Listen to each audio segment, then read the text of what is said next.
Welcome to GK GS with Manish sir. आज 7 सितंबर 2023 है और आज की जितने भी महत्वपूर्ण करंट अफेयर होंगे वो हम इस वीडियो में डिस्कस करेंगे। इस वीडियो का पीडीएफ आपको टेलीग्राम पे मिलेगा जिसका लिंक वीडियो के डिस्क्रिप्शन बॉक्स में है। तो आइए शुरू करते हैं आज का महत्वपूर्ण करंट अफेयर। अंतर्राष्ट्रीय पुलिस सहयोग दिवस कब मनाया गया है? देखो साथियों, अंतर्राष्ट्रीय पुलिस सहयोग दिवस, सहयोग 100 से सहयोग 100 से 7 सितंबर, साथियों याद रखना 100 से सहयोग 100 से 7 सितंबर को अंतर्राष्ट्रीय पुलिस सहयोग दिवस मनाया जाता है साथियों। अब देखो, विश्व नारियल दिवस कब मनाया जाता है साथियों? 2 सितंबर को मनाया जाता है।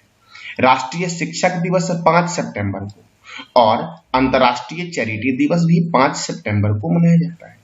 कुछ और भी महत्वपूर्ण दिवस हैं वो देखते हैं। ये साथियों ये जो महत्वपूर्ण दिवस आपको दिख रहे हैं स्क्रीन पे, ये बहुत ही महत्वपूर्ण है आपके किसी भी एग्जाम के लिए। जैसे कि प्रवासी भारतीय दिवस 9 जनवरी को साथियों मनाया जाता है। यही 9 जनवरी को साथियों गांधी जी दक्षिण अफ्रीका से वापस आए थे। और विश्व प्रवासी पक्षी दिवस कब मनाया जाता है साथियों? तो 8 मई को मनाया जाता है साथियों। विश्व हिंदी दिवस मनाया जाता है, हिंदी दिवस, विश्व हिंदी दिवस 10 जनवरी को मनाया जाता है। राष्ट्रीय युवा दिवस कब मनाया जाता है? तो 12 जनवरी को।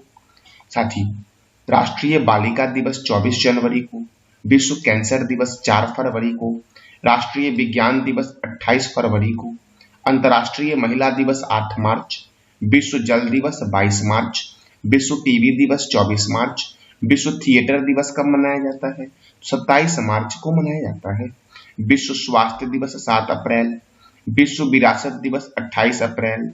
पृथ्वी दिवस 22 अप्रैल। विश्व मजदूर दिवस कब मनाया जाता है?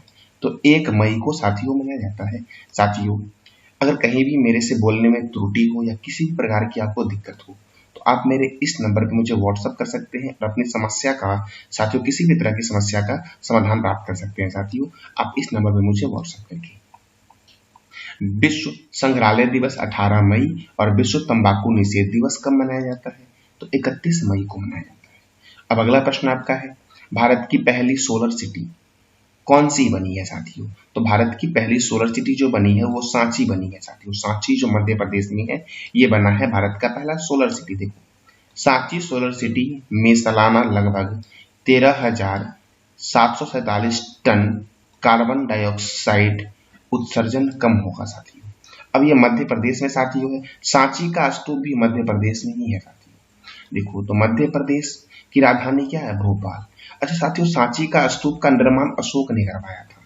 तो अशोक कौन से वंश का शासक था, ये बताना है कमेंट बॉक्स में आपको। मध्य प्रदेश के गवर्नर है मंगू भाई छगन भाई पटेल। और साथियों मध्य प्रदेश के मुख्यमंत्री कौन है? शिवराज सिंह चौहान। यहाँ पे राज्यसभा सीट 11 है और लोकसभा सीट 29 है साथियों। मध्य प्रदेश में सर्वाधिक राष्ट्रीय उद्यान है, जैसे कि कान्हा किसली नेशनल पार्क, माधव राष्ट्रीय उद्यान, वन विहार राष्ट्रीय उद्यान, सतपुरा राष्ट्रीय उद्यान कहाँ है? मध्य प्रदेश में। बांधवगढ़ राष्ट्रीय उद्यान, ओंकारेश्वर राष्ट्रीय उद्यान, डायनासोर राष्ट्रीय उद्यान, कूनो राष्ट्रीय उद्यान साथियों, मांडला पौधा जीवाश्म राष्ट्रीय उद्यान, पन्ना बाघ रिजर्व, ये सब कहाँ है? मध्य प्रदेश में। पेंच बाघ रिजर्व मध्य प्रदेश में है। संजय डोगरी बाघ रिजर्व, सांची का स्तूप मध्य प्रदेश में है। भीम बेटिका की गुफा चित्रकारी के लिए प्रसिद्ध है और ये मध्य प्रदेश है। साथियों भीम बेटिका की गुफा जो आपका है, यहाँ से पूरा पाषाण काल, मध्य पाषाण काल और नव पाषाण काल, तीनों कालों के चित्रकारी के प्रमाण मिले हैं। लोक रंग त्योहार कहाँ मनाया जाता है? तो मध्य प्रदेश में। मध्य प्रदेश का उज्जैन शहर साथियों, यहाँ पर महाकालेश्वर मंदिर है, महाकाल मंदिर साथियों है, ये शिप्रा नदी के किनारे है। जबलपुर नर्मदा नदी के किनारे है। कंदरिया महादेव मंदिर खजुराहो में है और इसका निर्माण चंदेल राजवंश के द्वारा करवाया गया था। मृगनैनी महल ग्वालियर में है और इसका निर्माण राजा मानसिंह तोमर के द्वारा करवाया गया था। 64 योगिनी मंदिर खजुराहो में है और इसका निर्माण चंदेल राजा के द्वारा करवाया गया था। लक्ष्मण मंदिर छतरपुर में है और इसका भी निर्माण चंदेल राजा के द्वारा करवाया गया था। यानी कंदरिया महादेव मंदिर, 64 योगिनी मंदिर और लक्ष्मण मंदिर चंदेल राजा के द्वारा करवाया गया था। अगला प्रश्न आपका है, शिक्षक दिवस के अवसर पर कितने शिक्षकों को राष्ट्रीय पुरस्कार से सम्मानित किया गया है साथियों? तो 75 शिक्षक को साथियों राष्ट्रीय पुरस्कार से सम्मानित किया गया है। और किनके द्वारा किया गया है? तो राष्ट्रपति द्रौपदी मुर्मू ने शिक्षक दिवस पर विज्ञान भवन नई दिल्ली में हुए समारोह में देश के शिक्षकों को राष्ट्रीय पुरस्कार प्रदान किया है साथियों। अब देखो राष्ट्रपति साथियों, तो राष्ट्रपति से आपके एग्जाम में क्या प्रश्न बनता है? भारत का राष्ट्रपति भारत का प्रथम नागरिक होता है। यह राष्ट्र का अध्यक्ष एवं राष्ट्र की एकता, अखंडता और सुदृढ़ता का परिचालक होता है राष्ट्रपति। राष्ट्रपति कौन होता है? भारत का प्रथम नागरिक राष्ट्रपति है। यह राष्ट्र का अध्यक्ष होता है और राष्ट्र की एकता, अखंडता और सुदृढ़ता का परिचालक होता है साथियों। संविधान में संघ की कार्यपालिका शक्ति राष्ट्रपति में निहित होती है, परंतु वास्तविक शक्तियां जो होती है वो प्रधानमंत्री एवं उसके मंत्री परिषद में निहित होती है साथियों। भारतीय संविधान के द्वारा अनुच्छेद 52 के माध्यम से राष्ट्रपति के पद का प्रावधान किया गया है साथियों। और अनुच्छेद 53 के तहत भारत का राष्ट्रपति अपनी कार्यपालिका संबंधी समस्त का वर्णन जो किया गया है वो अनुच्छेद 53 में किया गया है साथियों। देखो भारत के राष्ट्रपति द्वारा नियुक्त किए जाने वाले लोग जैसे प्रधानमंत्री एवं संघ के अन्य मंत्रियों को शपथ दिलाता है कौन? राष्ट्रपति, अर्थात राष्ट्रपति उसको नियुक्त करता है। महान्यायवादी की नियुक्ति, नियंत्रक एवं महालेखा परीक्षक, उच्च न्यायालय एवं उच्चतम न्यायालय के न्यायाधीश की नियुक्ति कौन करता है? तो भारत के राष्ट्रपति करते हैं। मुख्य चुनाव आयुक्त एवं अन्य चुनाव आयुक्त, संघ लोक सेवा आयोग के अध्यक्ष और सदस्य, राज्य के राज्यपाल और उपराज्यपाल एवं प्रशासक साथियों। प्रशासक चंडीगढ़ में साथियों उपराज्यपाल नहीं होते हैं, प्रशासक होते हैं। वित्त आयोग के अध्यक्ष और सदस्य, भाषा आयोग के सदस्य, पिछड़ा वर्ग आयोग के सदस्य और भारत के राजदूतों की नियुक्ति जो करते हैं वो कौन करते हैं? राष्ट्रपति करते हैं साथियों। अगला प्रश्न आपका है, हाल भारत की अध्यक्षता में होने वाला G20 समिट में कितने देशों को गेस्ट कंट्री के रूप में आमंत्रित किया गया है? तो 9 कंट्री को साथियों गेस्ट कंट्री के रूप में आमंत्रित किया गया है। साथियों G20 की स्थापना कब हुई थी ये बताना है कमेंट बॉक्स में आपको। अब साथियों देखो 9 कंट्री आएगा, उसमें कौन है? बांग्लादेश है, मिस्र है, यूएई है, नीदरलैंड है, मॉरिशस है, नाइजीरिया है, ओमान है, सिंगापुर है और स्पेन साथियों। ये 9 कंट्री शामिल हैं इसमें। अगला प्रश्न आपका है, हाल ही में नेस्कॉम के अध्यक्ष के रूप में किसे नियुक्त किया गया है? तो राजेश नाम्बियार को नियुक्त किया गया है नेस्कॉम के अध्यक्ष के रूप में साथियों। याद रखना नेस्कॉम नाम्बियार, नेस्कॉम तो नाम्बियार ऐसे याद रखना। नेस्कॉम के अध्यक्ष कौन बने हैं? राजेश नाम्बियार साथियों नेस्कॉम के अध्यक्ष बने हैं। साथियों देखो table tennis of India federation के अध्यक्ष कौन है? मेघना अहलावत। रेलवे बोर्ड के अध्यक्ष और सीईओ बने हैं जय वर्मा सिन्हा, जो पहली महिला अध्यक्ष और सीईओ है रेलवे बोर्ड के साथियों। रेलवे बोर्ड की स्थापना कब हुई थी ये बताना है कमेंट बॉक्स में आपको। प्रेस इंफॉर्मेशन ब्यूरो अर्थात PIB के नए प्रमुख कौन बने हैं? मनीष देसाई साथियों। प्रेस इंफॉर्मेशन ब्यूरो के कौन बने हैं प्रमुख? मनीष देसाई। केंद्रीय प्रत्यक्ष और सीमा शुल्क बोर्ड के नए अध्यक्ष कौन बने हैं? संजय कुमार अग्रवाल। रेलवे सुरक्षा बल के महानिदेशक कौन है? मनोज यादव। नाबार्ड तो साजी के भी हैं इसके अध्यक्ष। भारतीय तटरक्षक बल के 25वें महानिदेशक कौन बने हैं? तो राकेश पाल बने हैं साथियों। हिंदू ग्रुप के नए अध्यक्ष कौन बनी है? निर्मला लक्ष्मण साथियों। अशोक लीलैंड के नए MD एंड CEO कौन है? सीनू अग्रवाल। बॉम्बे स्टॉक एक्सचेंज के MD एंड CEO कौन है? सुब्रमण्यम राममूर्ति। LIC के नए चेयरमैन कौन है? सिद्धार्थ मोहंती साथियों LIC के नए चेयरमैन है। CBI के नए निर्देशक कौन है? प्रवीण सूद। ट्विटर के नए CEO कौन है? तो लिंडा याकारिनो है ट्विटर के नए CEO साथियों ये वाला प्रश्न आपका BPSC टीचर के एग्जाम में पूछा गया था, आपका बिहार टीचर के एग्जाम में, कि ट्विटर के नए CEO कौन बने हैं? लिंडा याकारिनो बने हैं साथियों। संघ लोक सेवा आयोग के अध्यक्ष कौन है? मनोज सोनी। भारतीय प्रतिस्पर्धा आयोग की पहली महिला चेयरपर्सन कौन बनी है? रवनीत कौर। यूको बैंक के MD कौन है? अश्वनी कुमार। और मौसम विज्ञान संगठन के नए अध्यक्ष कौन बने हैं? तो अब्दुल्ला अल मंडोस बने हैं साथियों। कौन बने हैं? अब्दुल्ला अल मंडोस। अगला प्रश्न आपका है, फायर ऑन द गंगाज पुस्तक के लेखक कौन है? तो फायर ऑन द गंगाज पुस्तक के लेखक हैं राधिका अयंगर। कौन है साथियों? राधिका अयंगर। अब कुछ और भी महत्वपूर्ण पुस्तक है जैसे कि टॉम्ब ऑफ सैंड अर्थात रेत की समाधि, गीतांजलि श्री। रिंग साइड पुस्तक के लेखक है विजय दंडरा साथियों। कारगिल एक यात्री की जुबानी पुस्तक के लेखक है ऋषि राज। द आर्ट ऑफ प्लंटर के लेखक है आलक्य तलपात्रा।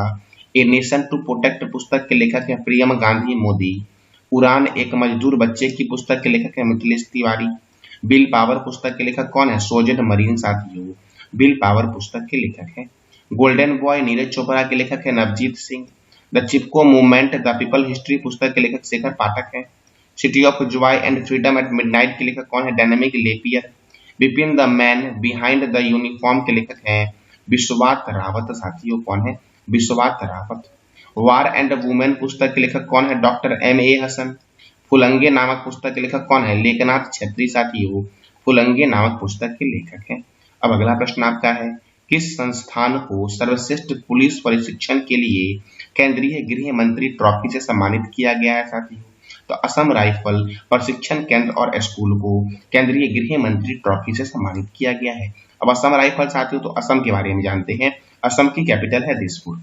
असम के गवर्नर है गुलाब चंद्र कटारिया और असम के चीफ मिनिस्टर है हेमंत बिस्वा शर्मा। असम में राज्यसभा 14 है, असम में राज्यसभा 7 है साथियों, और लोकसभा कितना है? 14। देखो सभी, पंजाब में राज्यसभा 7 है और लोकसभा 13 है, और तेलंगाना में राज्यसभा 7 है और लोकसभा 17 है साथियों। मानस राष्ट्रीय उद्यान, नमेरी राष्ट्रीय उद्यान, ये दोनों कहाँ है? असम में साथियों। और सबसे महत्वपूर्ण काजीरंगा राष्ट्रीय उद्यान, जो एक सिंह वाला गेंडा के लिए प्रसिद्ध राष्ट्रीय उद्यान है, ये भी असम में है साथियों।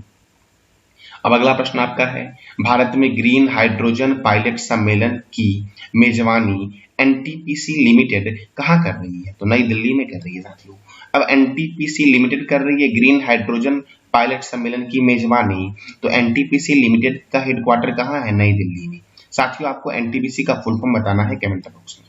और NTPC की स्थापना कब हुई थी? NTPC 7 नवंबर 1975 को साथियों। माइक्रोसॉफ्ट की भी स्थापना 1975 को ही हुई थी। माइक्रोसॉफ्ट की स्थापना कब हुई थी? 1975 को। और NTPC की स्थापना कब हुई? 1975 को साथियों। चेयरमैन और MD कौन है NTPC के? गुरदीप सिंह है साथियों। कौन है? गुरदीप सिंह। अब दिल्ली, तो देखो, telecom regulatory authority of India का हेडक्वार्टर नई दिल्ली में है। यूनियन पब्लिक सर्विस कमीशन का हेडक्वार्टर नई दिल्ली में है। बॉर्डर सिक्योरिटी फोर्स का हेडक्वार्टर कहाँ है साथियों? नई दिल्ली में है। Oil and natural gas corporation का हेडक्वार्टर नई दिल्ली में है। टेबल टेनिस ऑफ फेडरेशन का हेडक्वार्टर कहाँ है? नई दिल्ली में साथियों। ऑल इंडिया फुटबॉल फेडरेशन का हेडक्वार्टर कहाँ है? तो नई दिल्ली में साथियों। अगला प्रश्न आपका है, किस राज्य ने दिव्यांग बच्चों को सशक्त बनाने के लिए सबल योजना की शुरुआत की है? तो सबल योजना की शुरुआत की गई है हिमाचल प्रदेश के द्वारा साथियों। अब हिमाचल प्रदेश के द्वारा शुरू किया गया है, तो हिमाचल प्रदेश की राजधानी क्या है? शिमला साथियों। हिमाचल प्रदेश के गवर्नर कौन है? तो शिव प्रताप शुक्ला है हिमाचल प्रदेश के गवर्नर, और यहाँ के मुख्यमंत्री हैं सुखविंदर सिंह सेखो। यहाँ पर राज्यसभा सीट 3 है और लोकसभा सीट कितना है साथियों? तो 4 है हिमाचल प्रदेश में।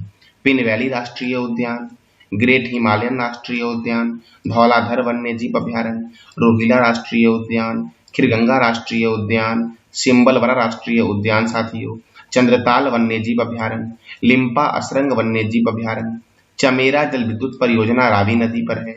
चंद्रताल झील और सूरजताल झील किस राज्य में है साथियों? तो हिमाचल प्रदेश में है। कोल्ड डेजर्ट जैव मंडल भी हिमाचल प्रदेश में आपका है। सावरा कुड्डू जल विद्युत परियोजना पब्बर नदी पर है। ग्रेट हिमालयन राष्ट्रीय पार्क को 2014 में यूनेस्को के वर्ल्ड हेरिटेज साइट में शामिल किया गया है। और कोल डैम परियोजना कहाँ है? सतलज रिवर पर साथियों। डैम मतलब साथियों बांध ही होता है, तो कोल डैम कहाँ है? सतलज नदी पर। नाथपा झाकरी परियोजना कहाँ है? सतलज नदी पर। और केंद्रीय आलू अनुसंधान संस्थान कहाँ है साथियों? शिमला में है। सिरकिला दर्रा, रोहतांग दर्रा और बारालाचा दर्रा कहाँ है? हिमाचल प्रदेश में है साथियों। अगला प्रश्न आपका है, G20 शिखर सम्मेलन का आयोजन कहाँ हो रहा है साथियों? तो इसका आयोजन हो रहा है नई दिल्ली में। G20 शिखर सम्मेलन का आयोजन साथियों, यहाँ से एक प्रश्न बनता है कि दुनिया की सबसे ऊंची नटराज प्रतिमा दिल्ली के G20 शिखर सम्मेलन के आयोजन स्थल भारत मंडप में स्थापित किया जाएगा साथियों। ये जो साथियों नटराज की प्रतिमा है साथियों, ये तमिलनाडु के तंजावुर जिले के स्वामी मलाई में मूर्तिकार राधा कृष्ण सत्तापथी और उनकी टीम के द्वारा 20 टन वजनी और 28 फुट ऊंची प्रतिमा 7 महीने के रिकॉर्ड समय में बनाई गई है साथियों। अब साथियों देखो, अब मूर्ति का निर्माण प्रारंभिक पारंपरिक ढलाई पद्धति का उपयोग करके अष्ट धातु यानी कि 8 धातुओं में किया गया है। तो साथियों ये था आज का आपका महत्वपूर्ण करंट अफेयर। साथियों कल मैंने आपसे 3 प्रश्न किया था। पहला प्रश्न आपका था 51वें अंतर्राष्ट्रीय एमी डायरेक्टरेट अवार्ड्स के लिए किसे चुना गया है? तो एकता कपूर को चुना गया है। दुनिया का पहला 7 मिनट का कैंसर का उपचार का टीका कौन शुरू करेगा? इंग्लैंड शुरू करेगा। सागर परिक्रमा चक्र का आयोजन भारत के किस शहर में होगा? तो कन्याकुमारी में होगा साथियों। कन्याकुमारी भारत का दक्षिणतम बिंदु साथियों है, इसका नाम केप कोमोरिन था पहले। आज का आपका 3 प्रश्न साथियों है, डुरंड कप किसने जीता है? इटालियन ग्रैंड प्रिक्स 2023 किसने जीता है? और तीसरा प्रश्न आपका है किस तारीख को लैंडर को प्रोपल्सन मॉड्यूल से सफलतापूर्वक अलग किया गया है? लैंडर मतलब क्या? चंद्रयान लैंडर साथियों, विक्रम लैंडर को प्रोपल्सन मॉड्यूल से सफलतापूर्वक कब अलग किया गया था? इस तीनों प्रश्न का जवाब देना है आपको कमेंट बॉक्स में। जानकारी अच्छी लगी तो चैनल को लाइक करें, शेयर करें और सब्सक्राइब करें। धन्यवाद।